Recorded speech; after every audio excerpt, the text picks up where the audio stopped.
नमस्कार दोस्तों, जय माता रानी की। दोस्तों, सावन मास की पावन वर्षा जब धरती पर अमृत बनकर बरसती है तब मन, वचन और आत्मा श्री हरि के चरणों में लीन हो जाती है। ऐसे ही शुभ काल में आती है कामिका एकादशी, जो न केवल पापों का नाश करती है बल्कि भगवान विष्णु की असीम कृपा का द्वार भी खोल देती है। इस दिव्य दिन जब भक्त तुलसी दल अर्पित करते हैं, दीप जलाते हैं और ओम नमो भगवते वासुदेवाय का जाप करते हैं तो आकाश में देवताओं का स्वागत स्वर गूंजता है। और जब साथ में भगवान शिव की आराधना भी होती है तो हर हर महादेव और जय श्री हरि की सुखद ध्वनि पूरे ब्रह्मांड में गूंज उठती है। भक्तों, आज हम आपको कामिका एकादशी की व्रत कथा के साथ ही एकादशी माता की 11 की कथा और तुलसी माता की दिव्य पुरानी कथा का भी श्रवण कराएंगे।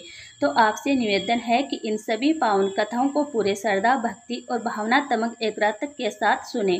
कृपा करके इस दिव्य अवसर पर मन, वचन और आत्मा को पवित्र करते हुए कथा का आनंद ले और भगवान श्री हरि, विष्णु, 11 माता तथा तुलसी माता की महिमा को हृदय में उतारे। तो आइए बिना विलंब के हम आरंभ करते हैं आज की ये पुण्यदायक, मोक्ष प्रदायक और पाप हारणी कथा। कामिका एकादशी की व्रत कथा से आइए इस भक्ति भाव से भरे दिन की पवित्र कथा को श्रवण करें और आत्मा को शुद्ध करें। जय श्री हरि, हर हर महादेव। राजा युधिष्ठिर ने एक दिन भगवान श्री कृष्ण से निम्र भाव से पूछा, हे जनार्दन, कृपया मुझे श्रावण मास के कृष्ण पक्ष की एकादशी का नाम, उसकी महिमा और विधि पूर्वक व्रत करने की विधि विस्तार से बताए। तब श्री कृष्ण भगवान मधुर वाणी में बोले, हे धर्मराज सुनो, श्रावण कृष्ण पक्ष की एकादशी का नाम कामिका एकादशी है। ये व्रत सब पापों को नाश करने वाला, मोक्ष प्रदान करने वाला, पुण्यदायक तथा समस्त व्रतों में श्रेष्ठ है। इस एकादशी के दिन जो मनुष्य भक्तिपूर्वक व्रत करते हैं वे समस्त पापों से मुक्त होकर भगवान विष्णु के परम धाम को प्राप्त होते हैं।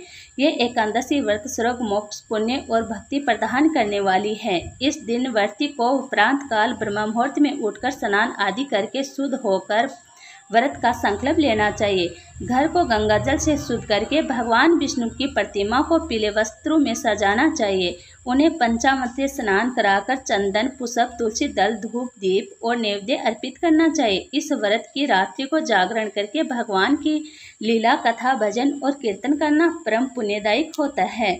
इस दिन जो भक्त केवल एक बार फलाहार करते हैं वे 100 यज्ञों के फल को प्राप्त करते हैं। इसके बाद भगवान श्री कृष्ण ने युधिष्ठिर को एक प्राचीन कथा सुनाई। पुरातन समय में विदापुर नामक नगरी में कुलीन और पराक्रमी देवव्रत नामक एक श्रेष्ठ क्षत्रिय रहता था, जो अत्यंत धार्मिक, दानी और सत्यवादी था। किंतु दुर्भाग्यवश उसने किसी ब्राह्मण को क्रोध वश में मार डाला। इस पाप के कारण वह चित्त में अत्यंत ग्लानि और पश्चाताप लेकर वन में तपस्या करने चला गया। वहां उसने अनेक वर्षों तक तप किया किंतु ब्रह्म हत्या जैसे महापाप से मुक्ति न पा सका। एक दिन वह मुनियों के आश्रम में पहुंचा और अपनी व्यथा सुनाई। तब उन महान तपस्वी मुनियों ने कहा, हे राजन, यदि तुम सचमुच अपने इस महापाप से मुक्त होना चाहते हो तो श्रावण मास की कृष्ण पक्ष की कामिका एकादशी का विधिपूर्वक व्रत करो। इस व्रत की शक्ति इतनी है कि यह ब्रह्म हत्या जैसे भीषण पापों से भी मनुष्य को मुक्त कर देती है और ईश्वर की कृपा प्राप्त कराती है। देवव्रत ने उन मुनियों की आज्ञा का पालन किया और बड़े श्रद्धा भक्ति से कामिका एकादशी का व्रत किया। रात्रि को जागरण किया, भगवान विष्णु की स्तुति की और तुलसी दल अर्पण किया। जब वह प्रांत काल उठा तो उसने अनुभव किया कि उसका मन निर्मल हो गया, हृदय हल्का हो गया और आत्मा शांत। उसी क्षण आकाशवाणी हुई, हे देवव्रत, तू पवित्र हो गया। अब तू ब्रह्म हत्या के पाप से मुक्त है। अब तू मेरे धाम का अधिकारी बन गया है। फिर उसी क्षण दिव्य विमान आकाश से उतराया और देवव्रत को भगवान विष्णु के परम धाम ले गया। श्री कृष्ण बोले, हे युधिष्ठिर, ये व्रत न केवल पापों से मुक्ति देता है अपितु देव दुर्लभ लोक की प्राप्ति भी कराता है। इस दिन विशेषकर तुलसी दल का अर्पण करना अत्यंत लाभदायक होता है। जो मनुष्य इस व्रत को करता है वह 1000 गोदान, स्वर्ण दान और पृथ्वी दान के फल को प्राप्त करता है। यहाँ तक कि केवल इस व्रत की कथा सुनने मात्र से भी वह पुण्य प्राप्त होता है जो गंगा स्नान, कुरुक्षेत्र में दान और हजारों यज्ञ करने से मिलता है। इस एकादशी पर यदि कोई भक्त जल, फल या अन्न कुछ भी अर्पण करता है तो वह अनंत गुना होकर ईश्वर को प्राप्त होता है। जो व्यक्ति कामिका एकादशी के दिन रात्रि में दीपदान करता है वह यमलोक की यातना से सदा के लिए मुक्त हो जाता है। इस व्रत की विशेषता यह है कि इसमें भगवान विष्णु के साथ साथ भगवान शिव की भी पूजा की जाती है, इसलिए इस दिन हरि हर की स्वीकृत आराधना करना सर्वोत्तम माना गया है। श्रावण मास में जब शिव की आराधना सर्वप्रिय मानी जाती है और कामिका एकादशी में श्री हरि की विशेष कृपा प्राप्त होती है, तब ये दिन शिव और विष्णु दोनों की भक्ति का एक दुर्लभ संगम बन जाता है। इसलिए भक्तों चाहिए कि वे इस दिन श्रद्धा और नियम पूर्वक उपवास, पूजा, तुलसी अर्पण और रात्रि जागरण करें, ब्राह्मणों को भोजन कराए और भगवान की कथा श्रवण करे। जो व्यक्ति इस व्रत को करता है और पुण्यफल प्राप्त कर इस लोक और परलोक दोनों में सुख पाता है। अंत श्री कृष्ण बोले, हे युधिष्ठिर, जो कोई श्रद्धा पूर्वक इस कामिका एकादशी की कथा को पढ़ता है या सुनाता है उसके समस्त पाप नष्ट हो जाते हैं, उसके पितरों को तृप्ति प्राप्त होती है और वह स्वयं परम पद का अधिकारी बनता है।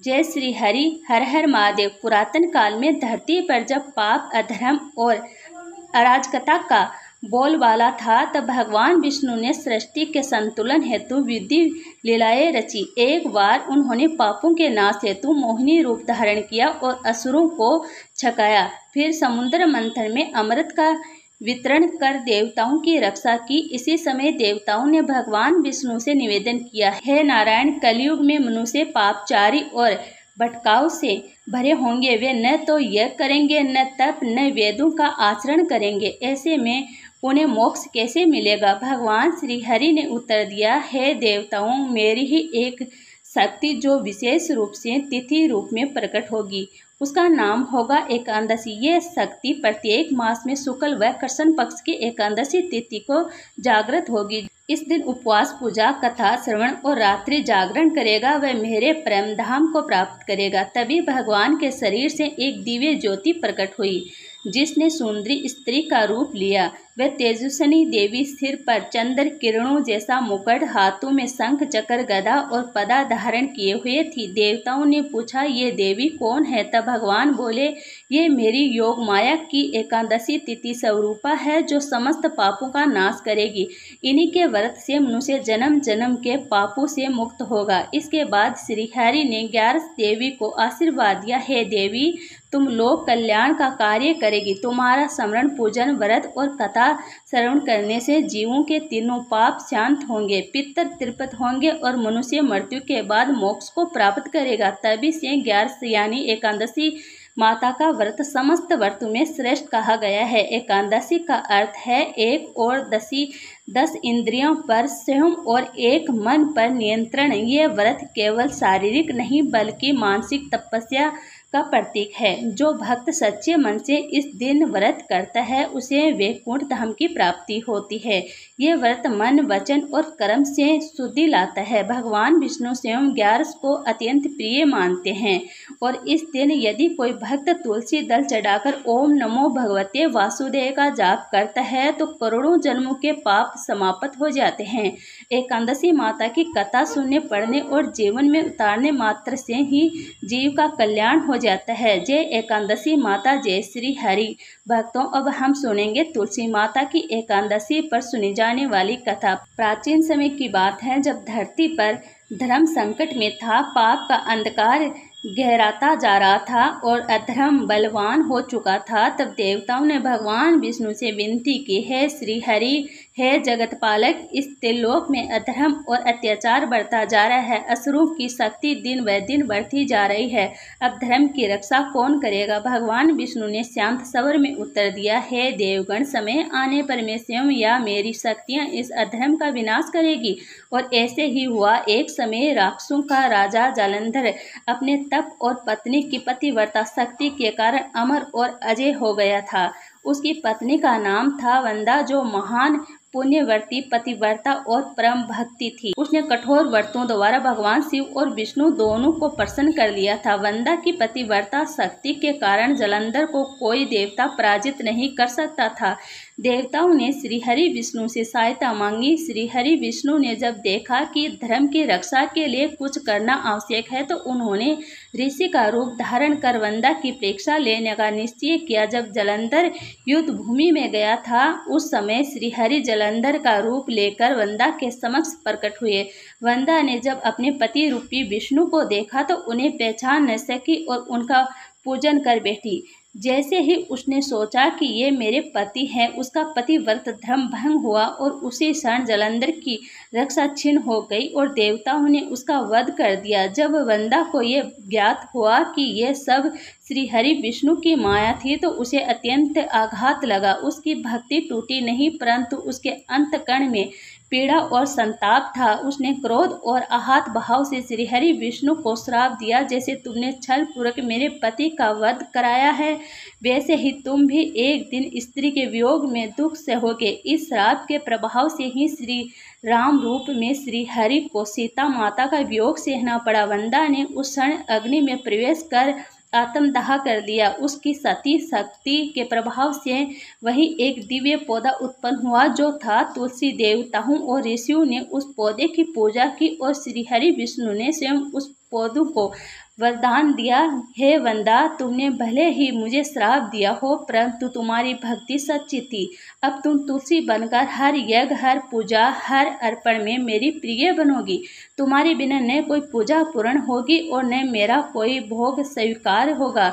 तुम्हारा विवाह मुझसे ही होगा। तभी से तुलसी माता का विवाह कार्तिकेय शुक्ल एकादशी को श्री हरि के शालिग्राम रूप से होता है। जैसे तुलसी विवाह कहा जाता है, इस दिन भक्त तुलसी और शालिग्राम की सुंदर मंडप सजाकर विधिवत विवाह कराते हैं, मंगल गीत गाते हैं, सुहाग की सामग्री अर्पण करते हैं और तुलसी माता से आशीर्वाद प्राप्त करते हैं।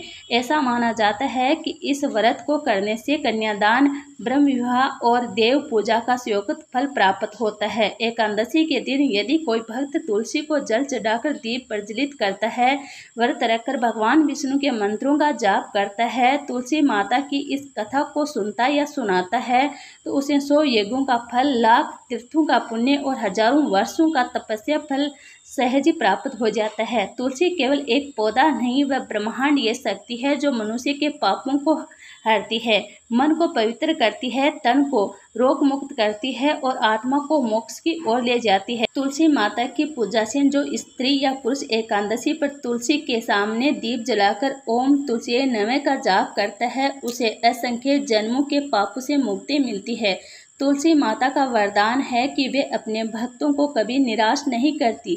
वह वैराग्य की जननी, भक्ति की देवी और श्री हरि की प्रिय है। भगवान विष्णु ने स्वयं कहा है, हे देवी तुलसी, तुम्हारे बिना मैं भोजन नहीं करता, तुम्हारे बिना मेरा भोजन अधूरा है, तुम्हारे बिना मेरा नाम भी व्यर्थ है। इसलिए जो भी भक्त एकादशी के दिन तुलसी माता की इस पावन कथा को श्रद्धा से सुनता है, उसके समस्त कष्ट, पाप और संकट कट जाते हैं और वह मृत्यु के पश्चात भगवान विष्णु परम धाम में स्थान प्राप्त करता है। ये कथा केवल सुनने भर से ही आत्मा को निर्मल करती है और जीवन को परम लक्ष्य की ओर अग्रसर करती है। तुलसी माता की ये महिमा युगों से चली आ रही है और जब तक सृष्टि है तब तक ये कथा भक्तों के हृदय को पावन करती रहेगी। जय तुलसी माता, जय श्री हरि विष्णु। भक्तों, आपने श्रवण किया सावन मास की पवित्र कामिका एकादशी व्रत कथा, जो न केवल पापों का नाश करती है बल्कि श्री हरि की कृपा प्राप्त कर मोक्ष का मार्ग भी खोलती है। जो भक्त इस एकादशी को श्रद्धा और नियमपूर्वक करते हैं वे जीवन के सभी कष्टों से मुक्त होकर दिव्य सुखों को प्राप्त करते हैं। तुलसी दल अर्पण, श्री हरि का स्मरण और रात्रि जागरण इस दिन के विशेष फलदायी उपाय है। आशा है कि ये कथा आपको पसंद आई होगी, आपकी आस्था को और अधिक गहरा करेगी। कामिका एकादशी इस वर्ष सावन मास की कृष्ण पक्ष की एकादशी पर सोमवार 21 जुलाई 2025 को रखी जाएगी। वैदिक पंचांग के अनुसार एकादशी तिथि 20 जुलाई को दोपहर 12:12 से आरंभ होकर 21 जुलाई को सुबह 9:38 पर समाप्त होती हैं। इसलिए व्रत 21 जुलाई को सूर्य उदय से शुरू होगा। व्रत का पारण अगले दिन यानी 22 जुलाई की सुबह द्वादशी तिथि समाप्त होने से पहले सुबह करीब 5:36 से 7:05 के बीच किया जाना उत्तम माना जाता है। यदि आपको ये कथा पसंद आई हो तो वीडियो को लाइक करें, चैनल को सब्सक्राइब करें।